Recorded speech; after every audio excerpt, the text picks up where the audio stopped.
साथीहरू नमस्कार। ब्रह्माण्ड सम्बन्धी जानकारीमा आज हामी सौर्यमण्डल अन्तर्गत रहेर छलफल गर्नेछौँ, जसमा एउटा सूर्य रहन्छ भने 8वटा ग्रहहरू, 5वटा फुटका ग्रहहरू र 173वटा उपग्रहहरू र अज्ञात शिशु ग्रहहरू र धूमकेतुहरू 3200 जति रहेका छन्। भने आजको हाम्रो टपिक सुरु गरौँ।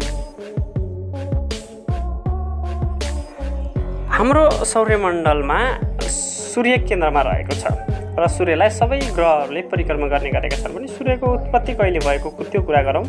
4 अर्ब 60 करोड वर्ष पहिला चाहिँ सूर्यको उत्पत्ति भएको मानिन्छ र सूर्यकोले परिक्रमा गर्ने जुन पथ छ त्यसलाई हामीले ग्यालेक्टिक सेन्टर भनेर भन्ने गर्छौँ र सूर्यको व्यास चाहिँ 13,92,684 किलोमिटर रहेको छ र सूर्यको बाह्य सतहको तापक्रमको कुरा गरौँ।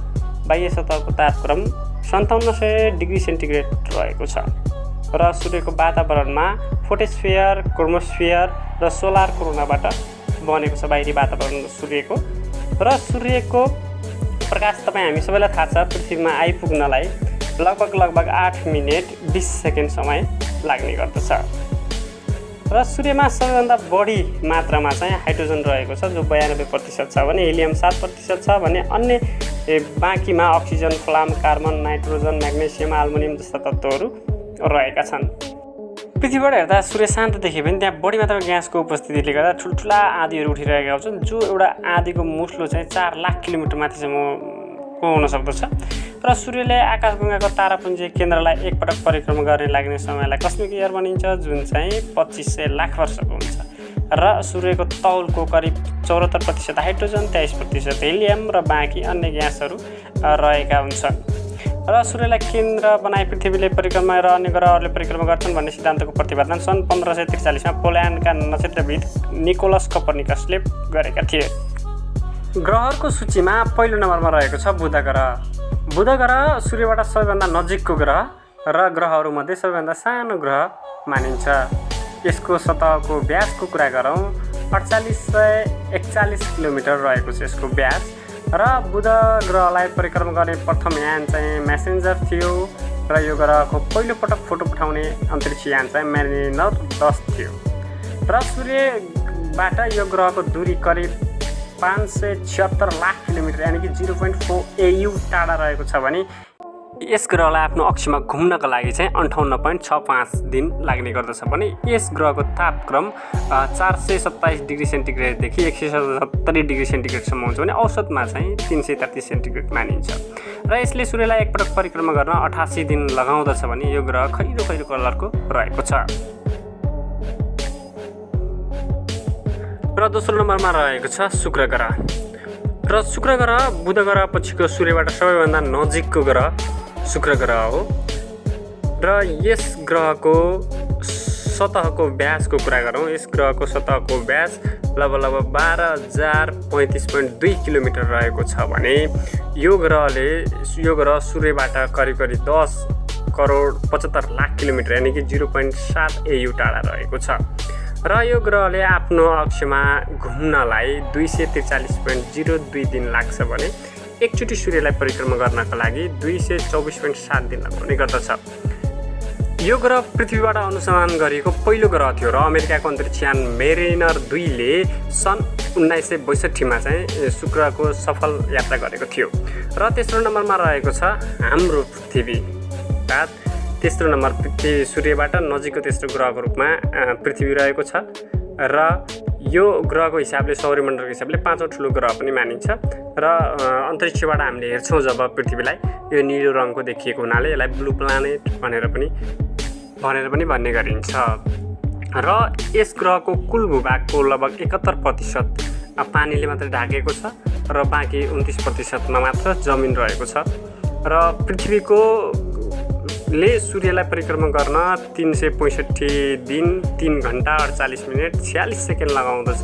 यो पृथ्वीको 1 वर्ष पनि रहेको छ र यस ग्रहको एउटा मात्र उपग्रह रहेको छ जो चन्द्रमा हो र यो पृथ्वीदेखि लगभग 3,82,400 किलोमिटर टाढा रहेको छ र चन्द्रमाबाट सूर्यमा किरण आइपुग्नलाई 1.3 सेकेन्ड लाग्ने गर्दछ भने यस ग्रहले आफ्नो अक्षमा एक चक्कर लगाउन 23 घण्टा 56 मिनट 4.09 सेकेन्ड लगाउँदछ, जसलाई हामीले 1 सौर्य दिन पनि भन्छौँ भने पृथ्वीको व्यासको कुरा गरौँ, पृथ्वीको व्यास 12,672 किलोमिटर रहेको छ र चन्द्रमाको व्यास जम्मा मात्र 359 किलोमिटर रहेको छ र यो ग्रह र सूर्यको बीचको दूरी चाहिँ 14 करोड 88 लाख किलोमिटर यानि कि 1 AU रहेको छ भने करिब 4.54 बिलियन वर्ष अगाडि चाहिँ पृथ्वीको उत्पत्ति भएको भन्ने मानिएको छ।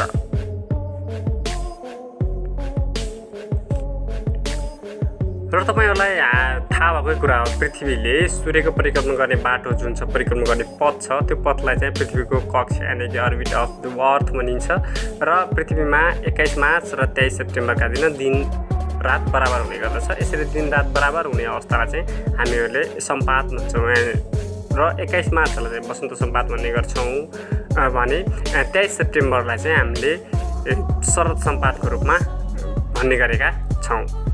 र अर्को रहेको छ पृथ्वीको वायुमण्डलको कुरा गरौँ। पृथ्वीको वायुमण्डलमा 78% नाइट्रोजन, 21% अक्सिजन र बाँकी अन्य ग्यासहरू रहेका छन् र पृथ्वीको सतहको सबैभन्दा सुक्खा भाग या सुक्खा ठाउँको कुरा गरौँ।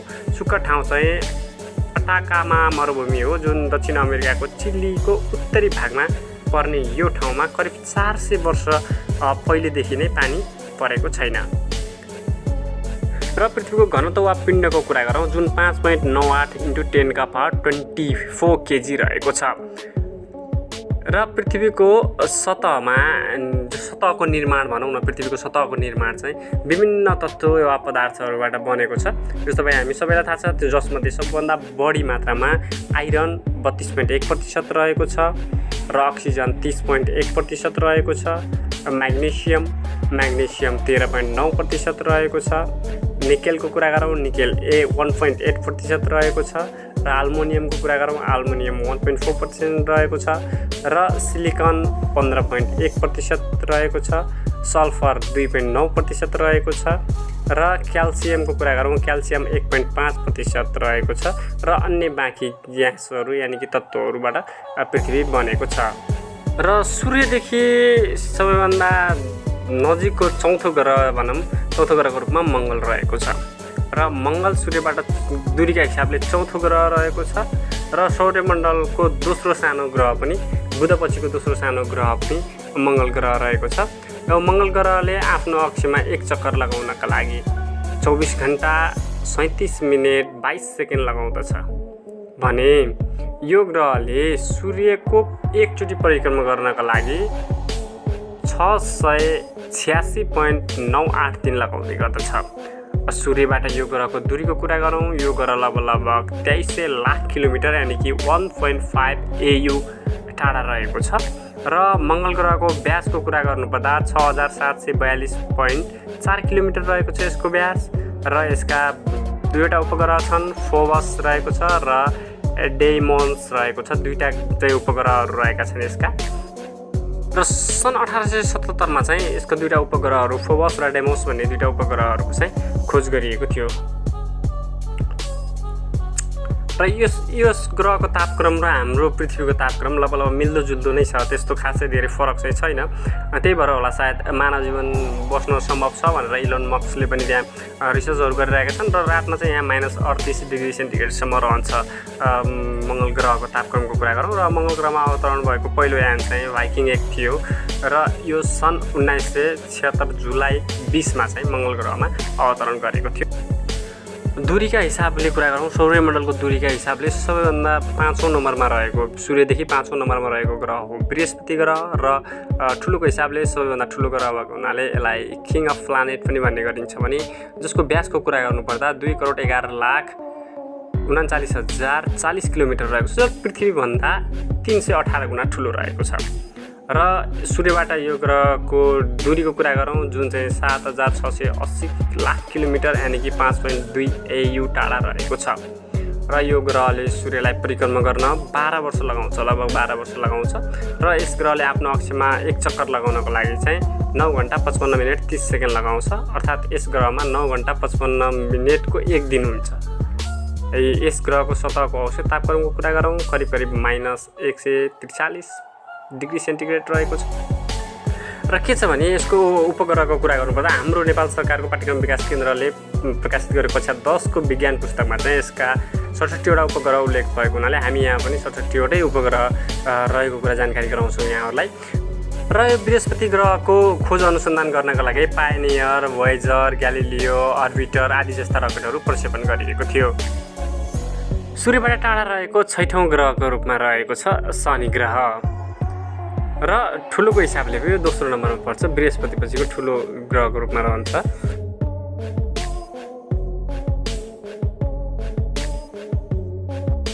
र यस ग्रहलाई हलुङ्गो ग्रह पनि भन्ने गरिन्छ र यसको व्यास रहेको छ 1,15,811.2 किलोमिटर रहेको छ। यो सूर्यदेखि करिब 1,44 करोड किलोमिटर यानि कि 9.5 AU टाढा रहेको छ। र यो ग्रहले आफ्नो अक्षमा एक फोनको लगाउनका लागि 10 घण्टा 30 मिनट लगाउँदछ शनि ग्रहले पनि। र यस ग्रहले सूर्यलाई परिक्रमा गर्नका लागि 29.5 वर्ष लगाउँदछ। र यो ग्रहको सतहको औसत तापक्रमको कुरा गरौँ, औसत तापक्रम करिब करिब -220 डिग्री सेन्टिग्रेड रहेको छ। र यस ग्रहको 62वटा उपग्रहहरू रहेका छन्, जसमध्ये टिटान वा टाइटन भन्छ सबभन्दा ठुलो रहेको छ भने अन्य उपग्रहहरू रेया, एटेथिस, डायना, लापेटस आदि आदि रहेका छन्। र यसलाई ग्यालिलियोले पत्ता लगाएका थिए भने यो ग्रहमा 96% हाइड्रोजन रहेको छ र 3% हिलियम र बाँकीमा मिथेन, एमोनिया अन्य ग्यासहरू रहेका छन्। र सूर्यदेखि दूरीका हिसाबले 7औं नम्बरमा रहेको अरुण दूरीका हिसाबले सूर्यबाट 7औं रहेको ग्रह भए पनि यसको व्यास 50,441.6 किलोमिटर रहेको छ। र यो ग्रह सूर्यबाट करिब 28,800 लाख किलोमिटर यानि कि 19.6 AU दूरीमा रहेको छ। र अरुण ग्रहले सूर्यको परिक्रमा गर्नका लागि 84 वर्ष लगाउँछ एकचोटि फनको लगाउनलाई भने यो ग्रहले 17 घण्टा 14 मिनट 24 सेकेन्डमा आफ्नो अक्षमा एक फनको लगाउँदछ। र यो ग्रहको सतहको औसत तापक्रमको कुरा गरौँ, औसत तापक्रम करिब करिब -216 डिग्री सेन्टिग्रेड रहेको छ। र यो ग्रहका 27वटा उपग्रहहरू रहेका छन् भने ठुला उपग्रहहरूमा टाइटेनिया, ओबेरोन, आब्रियल, एरियल आदि रहेका छन्। र यो ग्रह सन् 1781 सर विलियम हडसनले पत्ता लगाएका थिए र यस ग्रहमा सूर्य पश्चिमबाट उदाएको देखिन्छ। र यसमा अध्ययनका लागि पठाइएको यानको नाम थियो भोयेजर 2। र सौर्यमण्डलको सबैभन्दा अन्तिमको ग्रह रहेको छ वरुण ग्रह। यो ग्रह सूर्यबाट सबैभन्दा टाढा रहेको ग्रह हो। सूर्यबाट करिब 45,800 लाख किलोमिटर टाढा रहेको छ यानि कि 30 AU टाढा रहेको छ। यो ग्रहको व्यास हेर्नुहुन्छ भने 48,972.8 किलोमिटर रहेको छ। र यो ग्रहले आफ्नो अक्षमा एक फोनको लगाउनका लागि 16 घण्टा 6 मिनट 36 सेकेन्ड लगाउँदछ। र यो ग्रहले सूर्यलाई एकचोटि परिक्रमा गर्नका लागि 164 वर्ष लाग्दछ। र यो ग्रहको सतहको औसत तापक्रमको कुरा गरौँ, करिब -330 डिग्री सेन्टिग्रेड रहेको छ। र यो ग्रहलाई जर्मन खगोलविदहरू ओवेन ली वर्निसर र जोहन गेलले सन् 1846 मा पत्ता लगाएका थिए। र यो ग्रहको वायुमण्डलमा सबभन्दा बढी मात्रामा हाइड्रोजन, हिलियम र मेथेन जस्ता ग्यासहरू पाइएको छ भने यस ग्रहका 14वटा उपग्रहहरू रहेका छन्।